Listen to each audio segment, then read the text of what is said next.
Hello दाइ आज पनि भेट भयो है तपाईँ र मेरो। हजुर नमस्ते। आज पनि भेट भयो है।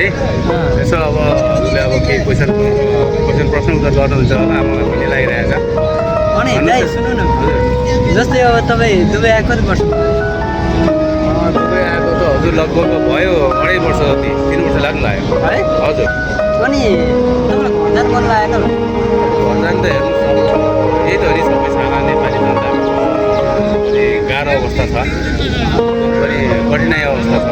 हामी जुन आउनुपर्ने उद्देश्य के हो त भन्दाखेरि त्यही त हो नि, हामी सबै कुरामा हामी पछाडि छौँ।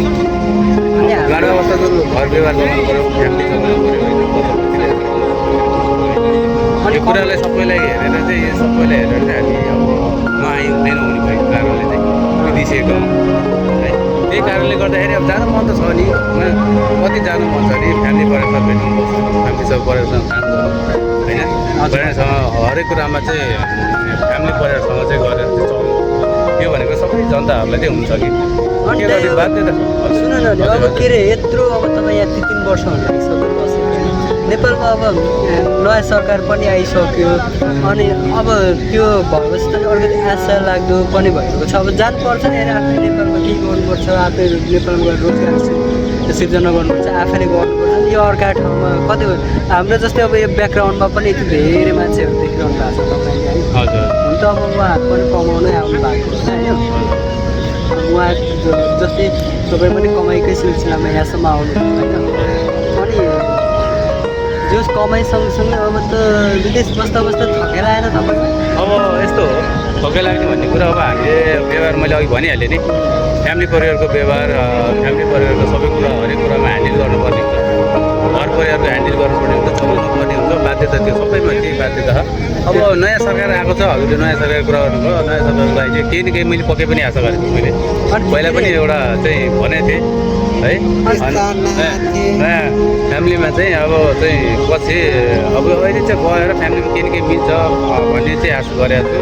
अब जाने हो, अब यो भिसा लाग्छ 3 वर्षको, यो क्लास गरेर अब केही न केही अब नेपालमा पनि काम हुन्छ, मिल्छ, अब सिस्टम नै बनाउँछ भन्ने आशा लागेको छ।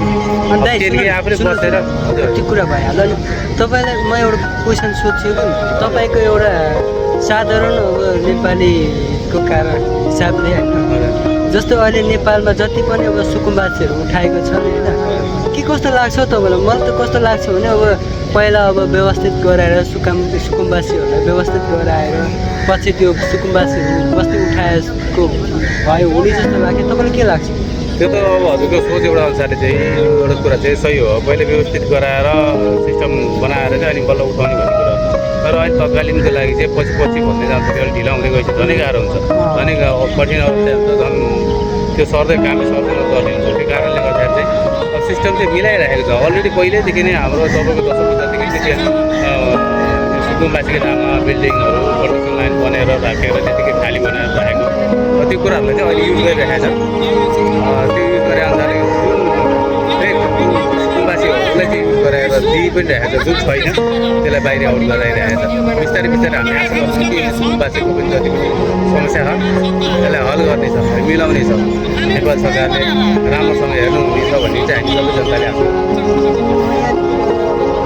अगाडि पछाडि अब यति धेरै मान्छेहरू छन् होइन, यति धेरै मान्छेहरू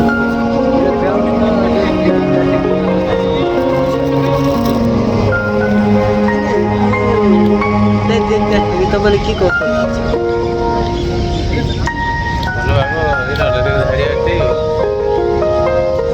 यति धेरै मान्छेहरू छन् होइन, तपाईँलाई जस्तै समस्या परेर आएको के रहने आएको सबै समस्या परेर आएको सबैजना प्रायः त अर्काको देशमा देश विदेशमा घुम्नु पनि घुम्नु भन्ने पनि हुन्छन्, भिजेर आउने भन्ने पनि हुन्छन्। धेरै त्यो 100% मात्रै लगभग 10% चाहिँ उनीहरू चाहिँ लगभग भेटिएला इम्पोर्टेन्ट हिसाबले, नत्र भने त यो हाम्रो जति पनि भएको जुनसुकै देशबाट आएको सबै गाह्रो अप्ठ्यारो समस्या परेर नै आएको जस्तो लाग्छ है मलाई चाहिँ। दाइ होइन, जस्तै अब तपाईँ 3 वर्ष अब यहाँ परदेशमा अनुसार अब परदेश आफ्नो नेपाल देशबाट परदेश आउने युवा पुस्तालाई के भन्नु?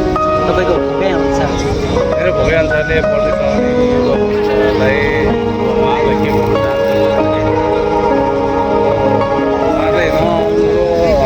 आफ्नै देशमा केही न केही गरेर चाहिँ खानु भन्नु चाहिँ जान्छ तर किनभने त्यसको शैली त्यसको व्यवस्था त्यसको सरकारी पनि जस्तो अहिले जसरी चलिरहेको छ त्यो अप्सनै छैन पछाडि ब्याङ्कमा लगाउँछु काम गर्दा काम गर्दा कुनै काममा अगाडि हात बढाउने त्यो कामलाई त्यो कुरा सबै सक्छ त्यो सक्सेस भएर चाहिँ सरकारले त्यो लाइनमा त्यति चाहिँ त्यति ध्यान आकर्षण गरोस् अनि त्यसपछिबाट जस्तै पनि हामी किन चाहनेछौँ त्यो आउनुले पनि धेरै रोक्ने छ र आफ्नो काम पनि आफ्नै कन्ट्रीमा बढाउँदै गयो भने आफ्नो कन्ट्रीलाई पनि केही हुनेछ राहत मिल्नेछ र हामी आफै पनि उतार चढावमा जानेछौँ राम्रो हुनेछ भन्ने चाहिँ मैले देखेको त्यो हेरेँ ल धेरै धेरै खुसी लाग्यो भाइ मिठो सुझावको लागि तपाईँको यत्रो 3 वर्षको भोगाइ अनि सबै कुरा सुनाउनु भयो होइन तपाईँले भोगे अनुसारको सबै कुरा बुझाउनु भयो सुनाउनु भयो त्यसको लागि